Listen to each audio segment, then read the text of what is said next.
you are hosting a big holiday meal this year, our first guest has some great tips to help everything go as smoothly as possible. We welcome back entertaining expert and creator of the blog, A Well-Crafted Party, Jenni Bost. Great to see you. Thanks for having me again. You always think of every detail, and look how beautiful this tablescape is that you've brought today. And we are prepping. We are prepping. It's time. We're going to be ready on Thanksgiving Day so we don't have a total meltdown that morning. Exactly. Of nice 8 and million things to do. Yes. Where do you want to start? Yes. So I have 6 tips for you today. Okay. So we'll kind of go through them pretty quickly. But my first tip, and this is for any party, hands down, invest in neutral serviceware.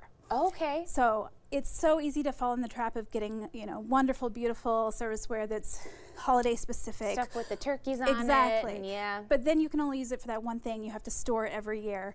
So Takes I up really so much space it too. does. Yeah. It does. And unless you have all that space Yeah. and want to get that out every year, I do suggest getting some really great general neutral colors. Yeah. I always get white and wood, and then use them for all of my parties.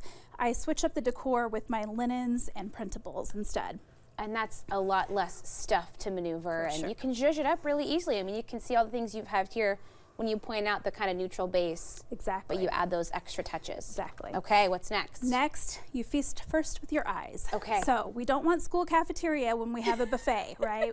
You want people to make it look appetizing because Yeah. you don't want too many leftovers at the end. Sure. So one of the biggest tips is to raise up different levels of food. Nice. And you can definitely invest in these type of serviceware where they are raised, but then you have to store that as well. Yeah. So my biggest tip is use boxes or books. Cover it up with the Sure. tablecloth, and then you're Got like set a there. little shoebox or something going under Amazon box filled with some sturdy items. Beautiful. And then what a great yeah. idea. And it does. It makes it look a lot more elevated. That, does. oh, look at these levels of food that we have to feast Exactly. on. Okay, what's next?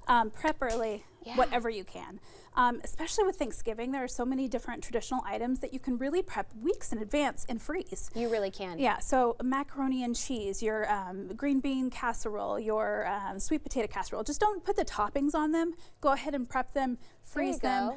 bake them, and then put the toppings on toward the end. You can also do things a little bit early and put them in the fridge and bring them out that same day. Yeah, that So. makes a lot of sense. Okay. Then we also, when we do have these neutral things and we want to decorate, we've got linens and those type of things, but we also want to bring in some other items. And instead of like having a whole bunch of decor that you're saving, just use some seasonal items. So I like to bring in squashes that I'm gonna later cook. Oh, there you go. Exactly. And in winter, I like to bring in pomegranates and berries and those type of things. Oh, and their colors are so beautiful this time of year they're too. wonderful. And then, of course, we don't want guests to feel uncomfortable when they're going through the line or having to ask the host over and over again, what's in this, what's in that. Right. Everybody has different dietary restrictions or potentially just preferences. Yeah. So I like to put out little labels just to say, hey, this is what's in it, so people can feel comfortable going down and getting their plate full. Great idea and so simple. I mean, you've got to Exactly. jot something down. I like those ones that they pre-have all of those different dietary options on there, and you can just circle the one that fits you. And you can really just search online. You can also visit my blog and search, and I've got lots of free ones. Okay, we are prepped and ready almost. Do you have But one the more? best Okay. part of Thanksgiving or any big holiday meal is the leftovers afterwards. Yes. So if you're hosting, of course, you're going to have lots, but what Yeah. about your guests? So I like to, as a favor, to send home guests with all of the goodies. Yeah. So I prepped here these amazing little foil Look how cool these are. things that This they can is fill up their favorite fancy. things, and then a bag to go home with. And you've got these cute little labels on the bag too. Yes. Man, coming to your house on Thanksgiving is a treat. I might invite myself over.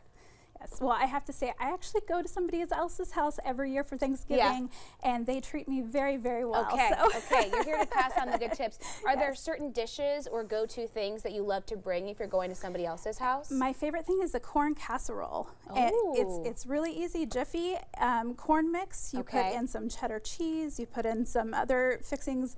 Got a recipe on my blog, but it's my favorite thing, and it always there's no leftovers. Crowd pleaser. Yeah. Oh man, okay, make a double batch Yes. so you can have some. Hey, great to see you, Jenni. Thank you. Happy Thanksgiving Happy holiday Thanksgiving. season. We'll see you again soon. We'll have more information about Jenni and her blog, A Well-Crafted Party, on our website at katu.com. And we'll be right back with more Afternoon Live right after this.